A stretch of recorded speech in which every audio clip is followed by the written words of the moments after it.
Good afternoon, everybody. My name is Donna. I'm your host of Afternoon Drive Home on IC Radio. You can find us on the website, icradio.media. Download the apps. You can also find us on television, channel 182 on Charter Communications, as well as Abundant TV, which is found on Roku, Apple TV, and Amazon Fire.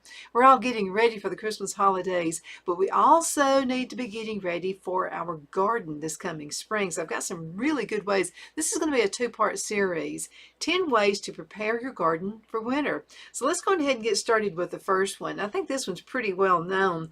What you need to do is clean up the diseased plants and leave the rest of them in place.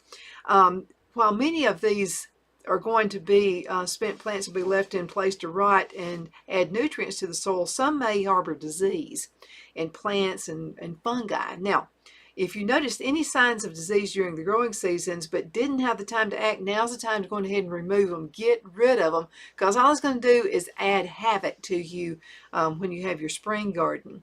The rest of the time will be spent providing protection for the soil, reducing erosion, and also this will go through the winter. They can also provide homes for overwintering pollinators. So think about that as well, like your bees and things like that. But now's the time to go ahead and clean up, spruce up, get rid of all the rot. Now, if you've got some, I call them good weeds, if you have any of the good leftover crops, and that's what I mean by good weeds, go ahead and leave that, because that'll just add all kinds of nutrients to the soil. Best way ever to have a garden. Okay, so let's talk about number two. And number two is remove the invasive weeds that have taken hold of your growing seasons. Yeah, look at them, those dandelions. Oh, by the way, the dandelions, go on ahead and use those flowers in your gardens. But go ahead and get rid of them, because they do spread like crazy, absolutely. Remember that the bindweed that colonized that raspberry patch, remember that? I had plenty of that this year. I don't know why it was so bad. Or maybe that Himalayan blackberry encroaching from your garden's borders. Now's the time to deal with those renegades. And now's the time, because they're not as evasive yet. Now they will be. The longer you put it off, the harder it's going to be. So dig them up and place them in trash, or smother them underneath tarps or garden cloth. This is the only way you're going to get rid of them. Do not put them anywhere where you think, because I'm telling you, a weed will sprout from absolutely nowhere. And this is what, now this is by a website I found that's called learn.eartheasy.com. That's learn.eartheasy.com. Now, most invasive weeds will remain viable in compost heap or a weed pile, so resist the urge to simply shift them to another part of the garden. Don't put them, do not, I've learned this the hard way, do not put these things in your compost heap, because they're going to grow like crazy. I mean, you got all that rich, just all kinds of great nourishment coming up in that pile. Put weeds in it, and my goodness, it's going to be explosive in your garden, I promise you that. Again, I've learned this the hard way. Removing these invasive plants completely is the only way to prevent these plants from sprouting up all over again and disrupting next year's crop. And let me tell you something else. We have our gardens that are kind of, well, I love the concrete garden. I'm never going to go away from that. As a matter of fact, I've already ordered some new concrete just for next year. But I want you to remember, when you bring any kind of dirt in from somewhere else, like when we first started our garden, we moved here, we got a lot of rocks, and so Phil said, let's just go ahead and bring dirt in somewhere else. And, which will help, because I promise you, every time I dig in the yard, I'm digging up, I'm talking about almost boulders. These things are huge. So just remember this: when you get dirt from somewhere else, it could be there's a new kind of weed in it. As a matter of fact, we had some brought in about 4 or 5 years ago, and from somewhere, and I asked this guy, I said, now, you sure this has no weeds in it? And he said, no, there's none. You might want to get it tested first, because we had all kinds of weird weeds and stuff that we had never ever had before. So just be really careful when you're doing that. Okay, this is another good idea. Let me check what time it is. Okay, we're doing good. So this is another idea I thought was really good too. And this is plant your cover crops right here. And of course, we've done that. The garden has already started with our winter lettuces and that kind of thing. And let me tell you why that is real important. In many climates, the late summer or early fall is a good time to sow cover crops like rye, veg, or clover if you want clover in there. These crops also prevent soil erosion. We're going to talk about that with Brian Brown, who's with the Extension Office. Now, that's going to be up on another upcoming show pretty soon. And this will break up the compacted areas and increase levels of organic matter in your garden beds. So if you've got raised gardens and that kind of thing, this is a great thing to do. Cover crops also add nutrients, and they help your soil draw carbon into the soil from the atmosphere. Planting in your garden things such as clover or maybe even field peas can increase the levels of available nitrogen for garden vegetables. So you got to take care of the dirt just like you take care of the seeds.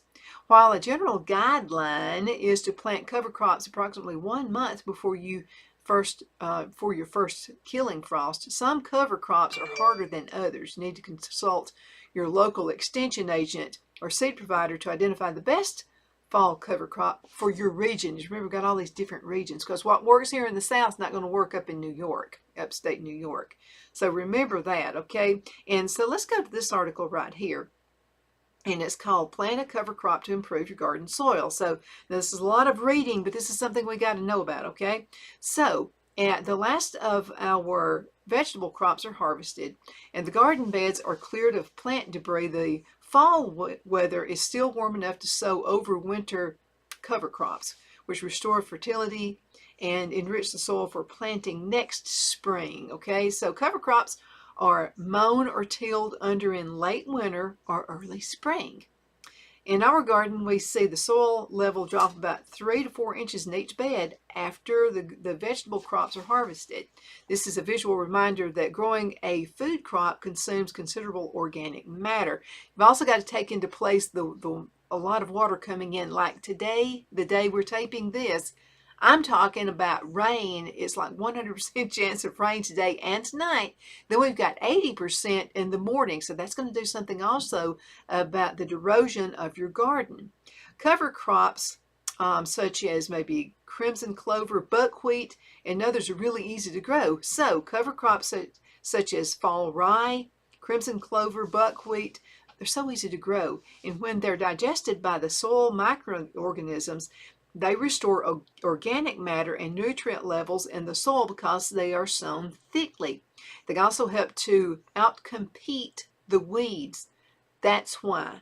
Okay, now cover crops also control erosion from heavy winter rains like we're having today, and we're probably going to have some tomorrow too.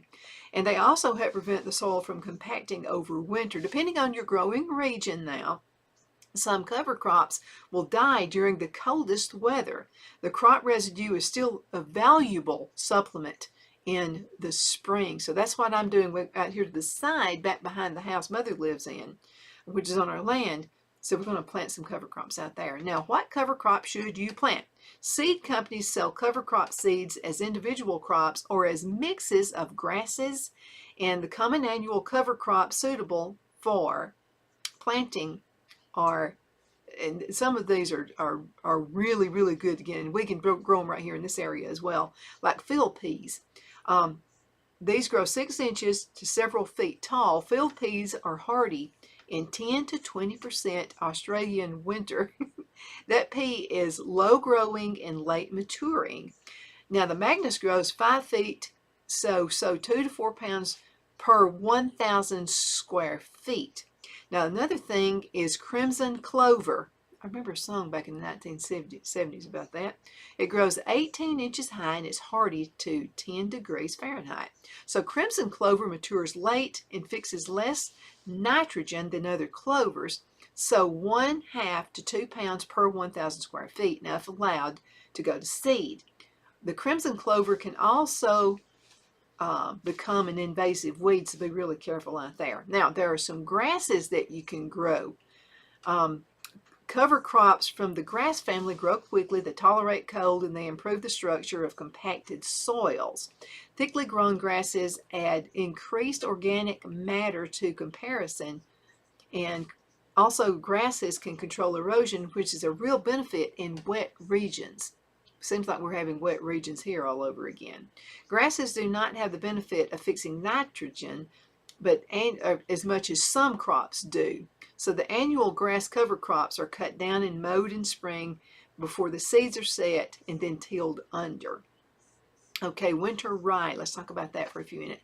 And you also need to make sure that this can be grown in your region, okay? Because we're not just talking about North Alabama at this point. We're talking about all over the United States and in several other countries as well. Okay, winter rye grows 4 to 5 feet tall, hardy to a negative 30 degrees Fahrenheit. So the best grass for cold winter climates, tolerant of low fertility acid soils. So 2 to 3 pounds per 1,000 feet. Okay, and you can go to several different videos online to find out how to measure your garden. You know, what would equal 1,000 feet? So make sure you got that right too, okay? Now, another really good one to grow is oats. Grow 2 to 3 feet tall. They're hardy 10 to 20 degrees Fahrenheit. Produce the least organic matter of grasses, which is what you're looking for, but it's tolerant of wet soils. Now, oats usually succumb to winter kill, but the residue is still beneficial to the soil. That's what you're looking for. So 2 pounds per 1,000 square feet. Okay, now barley grows 2 to 3 feet tall, hardy at 0 to 10 degrees Fahrenheit, fast maturing, and tolerant of dry and saline soils, and tolerant of acid soil. So you want to sow 2 to 3 pounds per 1,000 square feet. Okay, now let's talk about this, the drawbacks to planting fall cover crops. There are some drawbacks. Grasses such as fall rye can attract the adult wireworm beetles to lay eggs. So if you have wireworm problems, that's hard to say, wireworm problems, you may want to reconsider planting fall grasses as a cover crop. So you got all these things you got to research. Since cover crops shade the soil, they can also help the soil wet and cool in late spring, which can lead to poor seed germination. We trim cover crops early in these conditions. Attention must be paid to the timing of mowing and digging in cover crops. So if the plants get too mature, the stalks can get too woody and also can be harder to cut. You may have to get a saw out there. Cover crops are much easier to turn under while the leaves are still lush and green. So what if you have no time to plant a fall cover crop? Now, an alternative to planting fall cover crops is to add leaves, which is what we do. And plentiful in autumn. They're a thick layer to cover over the soil. The leaves will block airborne or smother soil-borne weeds during the winter months. And they are easy to incorporate into the soil in the spring. That's what we choose to do. Using leaves instead of cover crops has one obvious drawback, though. They do blow away in the autumn winds and the winter storms. So when we use leaves to cover a garden bed, we cover the leaves with a fish net, is what this article says, and weigh down the corners of the fish net with rocks. And that's a real good way to do it right there. How to harvest your cover crop. I'm seeing what time it is. Your cover crops are mowed or they're cut in early spring, at least 3 to 4 weeks before the bed is planted with the intended crop. So we use a garden shears to chop the cover crop a few inches above the soil. Now, once the mass is bunched on the bed, it gets chopped again with the garden shears. So the process takes only a few minutes per bed. Now, turning the cut crop under requires more effort, and it does have added drawback to releasing carbons into the atmosphere. Instead of that, just consider trying the raised row method. We love the raised bed, which sees gardeners planting directly into the stubble. Now, so successive mowing may be necessary, but this also preserves soil construction structures while building organic matter. Now, some stubble and plant residue will still be visible when you plant.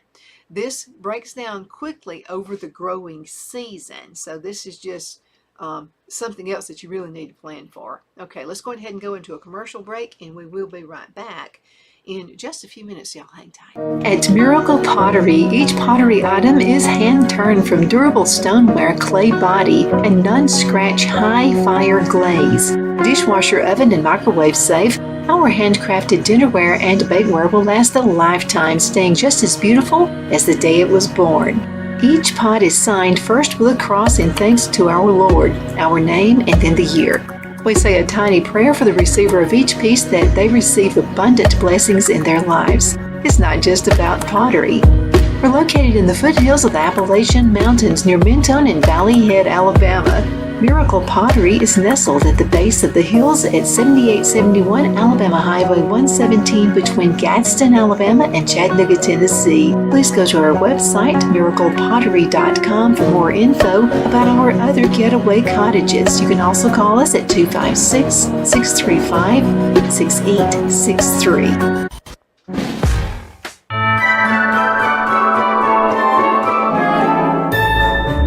The Hatter Cafe and Country Inn is nestled in the northeast corner of Alabama the Beautiful in the delightful town of Mentone. We're located on top of scenic Lookout Mountain near Little River and DeSoto State Park and located only 5 minutes from shopping and restaurants. There is also a nearby community walking path and golf course. We welcome everyone through the doors and we are committed to outstanding service for all guests.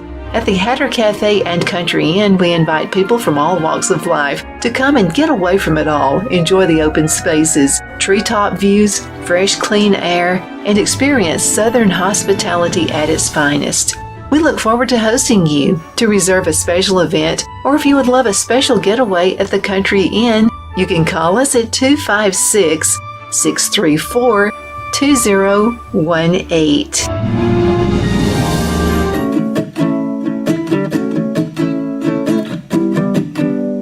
Twin City Used Car Sales has been serving drivers in the Northeast Alabama area for years with a quality selection of late model used cars, SUVs, and pickup trucks.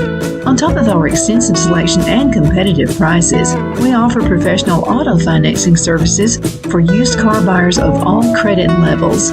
Whether you've just begun your search or you're ready to secure your next vehicle, at Twin City Used Car Sales, you will drive away with the vehicle of your dreams. The sales and finance staff at Twin City Used Car Sales look forward to serving you. And you can apply for financing online before your visit to our used dealership in Fort Payne and Gadsden, Alabama. Check us out on the web at twincityusedcars.com or go by the locations in Fort Payne and Gadsden. We sincerely look forward to serving you.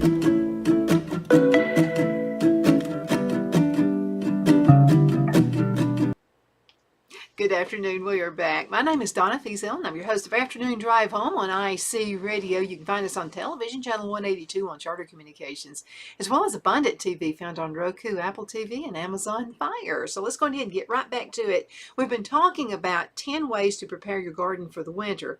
And one of those things that we did talk about right there was cleaning up your garden of diseased plants and leave the rest in place. And then we also talked about removing weeds. Now, those dandelions, go ahead and save those flowers. They're really good in salt and salads. Another thing we talked about was amending your soil for spring. You got to do that and take care of that. And then we also just mentioned how to plant your cover crops, which is an awesome thing to do. So you can go back and listen to this show several times. And we're going to have another update to this one as well. But right now, let's talk about how to prune the perennials with care. Now, we all know that fall is a good time to trim some perennial garden plants, although it does take care to ensure that you choose the right ones. Now, although the plants like fennel benefit from fall pruning, research has shown that spent raspberry canes continue to nourish the plants into the winter. And I found that out the hard way. This was the first year I actually listened to Brian Bain, and he knows what he's talking about. He's with the Auburn Extension Gardening. They have a program out there that's called the Master Gardeners Program. As a matter of fact, I'm going to be taking that this winter. I was going to take it last year, but I got COVID, so I didn't get to go. And so I'm really excited about that. So when Phil and I waited and we started pruning, actually, right before spring, I mean, it was still kind of winter-like outside. Most of the winter had passed. When we did that, we had a much healthier crop. I'm telling you, our peaches were just magnificent. The apples and the pears and all of our fruits were so much better because we pruned them late winter, not early fall, and just made a huge difference right here. So let's go ahead and read this again. This website is learn.plant learn.eartheasy.com. That's learn.eartheasy.com. Some great information here, okay? So number 5, prune your perennials with care. Fall is a good time to trim some perennial garden plants. But make sure you choose the right ones. Although plants like fennel benefit from a fall pruning, research has shown that spent raspberry canes continue to nourish the plant's crown into the winter. Blueberries also prefer a spring pruning, which helps safeguard the plant from exposure to disease and to stress. Last year for the blueberries, we thought that we'd messed them up, because we waited until we didn't cover them. And we remember that fall, snap that we had. It was like, it was just terrible. It was just a winter wonderland after these things started budding out there. Come to find out, we accidentally did the right thing. So you'll learn things the hard way. Blackberries also benefit from a fall cleanup. They remove spent or crossing canes to control the plant's vigorous spread because they do grow crazy. Resist the urge to cut back your perennial flowering plants, particularly those covered in seed heads. This will make excellent meals in overwintering your birds in the neighborhood, and they add interest to the winter garden. Stalks and leaves also provide winter protection for a plant's tender crowns. Okay, now we're going to talk about another topic. Now we just talked about, getting those winter plants going on there and pruning, but let's talk about bulbs, about how you divide and plant bulbs.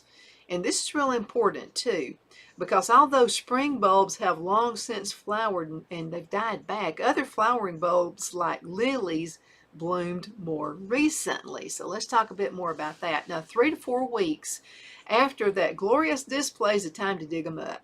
We think the longer we leave them there, they're going to come back. No, they won't. So let's talk about this. It's time to dig them up and divide any plants that appeared crowded or staggeredly during the growing season. And let me tell you something. If you'll buy seeds, put a little money into buying seeds and bulbs, you'll never, ever have to buy them again if you do it the right way. I'm going to repeat this, okay, because this is going to save you money. You won't have to keep buying stuff.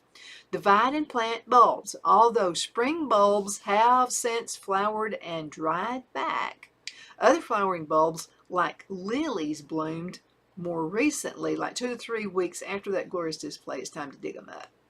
Okay, and divide those plants that appeared crowded or staggered during the growing season. They're growing. There's lots of bulbs in there, and they're all kind of like this with each other, and they need to be divided out. Now, for spring bulbs, this might mean some guesswork to determine the location. You betcha. Other plants will be more obvious. So what you can do is dig 4 to 8 inches away from the plant's growing stalk. Now, carefully loosening the soil, lift those bulbs gently, and separate bublets for immediate transplanting elsewhere in the garden. And this is if you got bees or if you like to attract bees. All you got to do is plant some flowers in the garden. That'll do it every time. We're beekeepers now, and we learned a lot of great things about beehives. And that's, and we feed them, by the way, I'll talk to you about that in just a minute about, we've actually done some candy. Yeah, candy. Aren't our bees like lucky? You want to keep those bees happy. So what you want to do, if you previously dug up your spring bulbs for dividing, now's the time to plant them again. Daffodils, tulips, and those are all ready to go back into the soil for another year. Now let's talk about harvest and regenerate your compost. This is something that there's a whole new world of compost. So let's talk about that. Now that the heat of summer is over and nature's microbes are settling in for the winter's nap, you may be tempted to ignore your compost heap. That would be a missed opportunity in 2 different ways. First, material composted over the summer is probably finished and ready to go. Using this rich material to top up garden beds, amend deficient soils, or fertilize lawns and landscaping will furnish your soil and jump start your growth come springtime. Now that's number 1. Now number 2, second, cleaning out finished compost means making way for another batch, which is going to happen if you do like Phil does. He has this big thing on the back of his lawnmower. When he cuts the grass, it puts all the grass in this compost for the compost, gets it ready for compost. This has been like the most awesome thing. Second, cleaning it out can be insulated during the winter's chill. So keep those microbes working a little bit longer. Build your fall compost with plenty of autumn leaves. You want to get straw out there or sawdust layered with kitchen scraps and other active green matter. For more information, I've got another article. We got time. Don't have a whole lot of time, but let's go ahead and talk about this just for a minute. I've got a little bit under 4 minutes left. This is how to keep your compost bin active all year. In the autumn, the urban composter may look at the remains of the garden and wonder if they should let their compost go dormant over the winter. This should be an easy thing to do, but you still produce kitchen scraps, even when winter has come, right? Now, no meat products, okay? Only the peelings and stuff like that from your potatoes, tomatoes, stuff like that. Keeping the outdoor compost active year-round has a range of benefits. It'll produce fertilizer for planting in the spring. Never have to buy fertilizer again. It's all right there. All the stuff you're going to throw away anyway, right? It can also even act as a secondary heat source for a greenhouse to keep compost active over the winter, especially the cold climates. The key is preparation. Absolutely. Now, some basic winter composting preparations. First to remember is that the compost has to be fed the right balance of green, and that's nitrogen, and brown, which is carbon, ingredients. Now, green scraps will be produced in your kitchen over the winter, but most of the brown matter, such as your dried leaves, your straw, and your plant debris, will have been produced in the fall. So what you want to do is gather those fall leaves and bag them or put them in a dry place near the compost to balance the green scraps that are added throughout the winter. So you want to do green, brown, green, brown, green, brown, green, brown. You always want to do this in layers as much as possible. Bear in mind that slightly more brown matter is needed to balance the green added to the compost. Now, while the leaves can also be a great carbon resource for the compost, there are more are needed for winter composting. It can be too much of a good thing. That's why you want to separate leaf compost as you're setting it up. Okay, to start a leaf compost pile, gather together the leaves and the layer with dirt. Then you want one layer of dirt for each foot of leaves. Now this pile should be about 4 feet in diameter and 3 feet deep. You can just dig a hole in that. You don't have to have fancy smancy stuff. Just dig a hole in the ground. And again, 4 feet in diameter and 3 feet deep. Just make sure it's damp enough that a drop or two can be squeezed out of a handful from the center of the pile. And you want you a good old pitchfork too, by those good old-fashioned ones. Cover with plastic, weighing down the edges with rocks. Try not to compost the leaves. The compost will be ready when it's dark and crumbly, about 5 to 6 months. The compost is not for fertilizer, as it really does not have many nutrients in it, but it's an excellent organic addition to your soil. I'm going to tell you, it's absolutely the best. Now, I wanted to share something else with you before we go, less than a minute. Okay, we talked about the block garden, and I had one last year. You know, I told you it was just we're just going to see if it works. It works. I loved it. So what I did is I got leaves, and I got all kinds of just brown matter and stuff like that. And I did 2 layers, okay? So I had a layer, and it's the big 12 inch ones, okay? So as big as you can get. Don't get the small one. Your roots are going to get too big. It'll get overcrowded. So as big as you can get on a concrete block. So I filled the first one just full of brown matter. Again, leaves, straw, just whatever I could find that was brown out in the yard. The second one was where I put my really, really good dirt. And I'm going to tell you what, that's the best garden I've ever had. Thank you so much for watching Afternoon Drive Home on IC Radio, with your source for news and entertainment. You can also find us on television, channel 182 on Charter Communications, as well as Abundant TV found on Roku, Apple TV, and Amazon Fire. I sure do love you. You stay tuned for the second half of this, okay? It'll be coming up soon.